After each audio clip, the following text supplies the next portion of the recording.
Hi hello నమస్తే.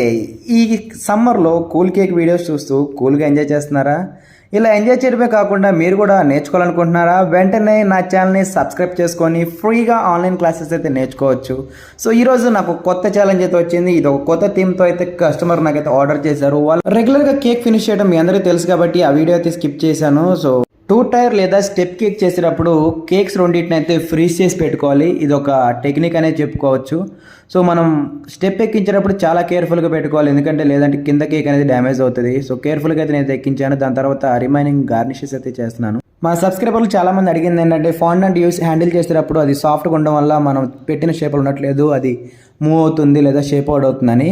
అలా కాకుండా ఉండాలంటే ఫాండెంట్ని మనం యూజ్ చేసేటప్పుడే కొంచెం స్టిఫ్గా కావాలంటే కార్న్ స్టార్చ్ అనేది యాడ్ చేసుకోవాలి. కార్న్ స్టార్చ్ యాడ్ చేసుకోవడం వల్ల మీకు స్టెబిలిటీ ఉంటుంది. నేను ఈ గమ్ పేస్ట్ని కొంచెం ముందుగానే అన్ని షేప్లో కట్ చేసి డ్రై చేసి పెట్టుకున్నాను. సో హ్యాండిల్ చేయడానికి నాకు ఈజీగా ఉంటుంది. ఈ ఫ్లవర్స్ అనేది మన దగ్గర ఫ్లవర్ కట్టర్స్ అవైలబిలిటీ ఉంటుంది. షీట్ చేసుకొని ఫ్లవర్స్ షేప్లో కట్ చేసుకొని దాని డోమ్ షేప్ ఉన్న బౌల్లో వేస్తే అది కొంచెంసేపు డ్రై అయిన తర్వాత ఈ షేప్లో అట్లానే ఉండిపోతుంది.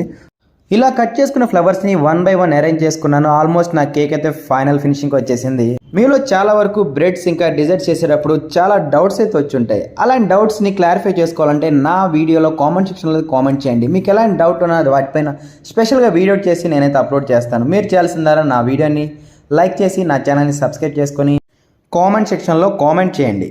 మీ అందరికీ తెలుసు కేక్ చేయడం ఎంత ఇంపార్టెంటో, దానిపైన మెసేజ్ అయితే కూడా చాలా ఇంపార్టెంట్ అండి. సో దానికోసం అయితే నేను కాలిగ్రఫీ అనేది ఒక వీడియో అయితే చేశాను. మీకు ఎలాంటి డౌట్స్ ఉన్న కాలిగ్రఫీలో నాకైతే కామెంట్ చేయండి. ప్రాక్టీస్ చేస్తూ ఉంటే హ్యాండ్ రైటింగ్ అనేది బెటర్గా మారుతుంది.